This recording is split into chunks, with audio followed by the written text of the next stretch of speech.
I want to say a very good morning, very quickly, former Top Gear presenter Steve Berry. Welcome to Morning Glory, Steve-o.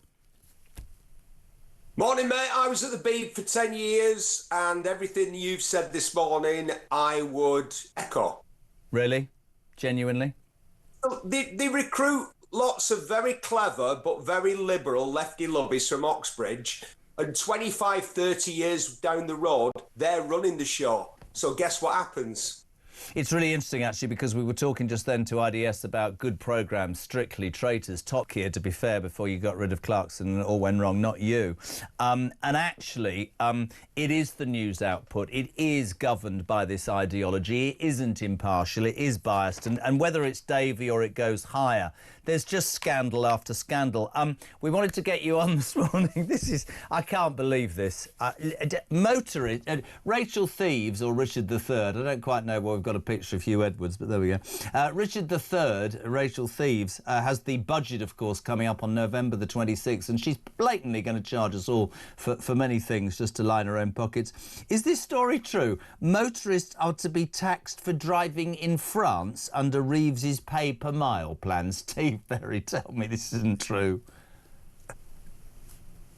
What's going to happen in time is that we're all going to have one of those black boxes that they force on young people. Yeah. You've got kids about the same age as, I don't know, yours might be younger. Mine are all sort of late 20s, early 30s. 35 to 1, mine.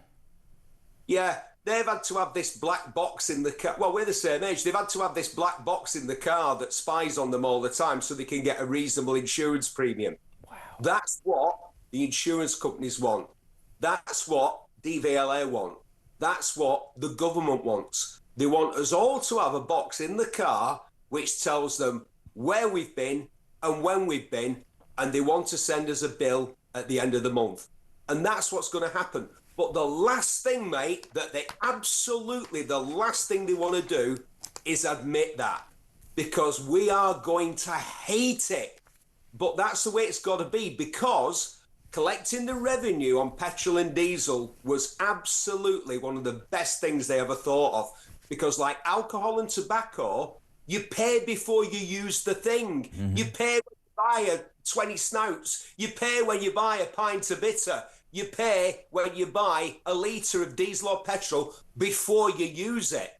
But as we go over to electric cars, which they keep telling us we've got to have, they keep putting the date off because they keep dreading losing all that lovely revenue. And not because the majority of people want to buy electric cars. Talking of which, my friend, and you know that we wish we had longer, it's just like that on a breakfast show. Nobody better than you to just briefly talk about former Top Gear presenter, colleague of yours, Quentin Wilson, who's died, we heard over the weekend, after a very short illness. We were told this on Saturday, he was 60. I interviewed him many times. Top man. Knowledgeable, informed, old school BBC, to inform, to educate and entertain. That's what Quentin was. Perhaps the BBC could remember that. Do you know what I mean? I couldn't agree more. He was always so... I mean, he liked electric cars, so we tended to disagree. He believed that they were the future, to be fair. And he'd be laughing now if he heard me saying this, right? Yeah, he would. But the thing about Quentin as an advocate of electric cars was people couldn't use that argument that he wasn't a petrol head. No bigger petrol head. But also somebody who saw what was coming and knew that it was unavoidable, so decided to kind of embrace it in a way. Do you know what I mean? I do, mate. Advocate, he saw the difficulties of our transition. Mate, we've been using internal combustion for nearly 150 years. It's going to be a very difficult transition. But while a lot of people sort of were in denial about it, Quentin, you know, admitted that it was coming. And do you know what as well I remember about him? You got 30 seconds, kidder. He was just funny. This is what... Not a lot of people have said this. Yeah, he was very knowledgeable. Yes, he was very informed.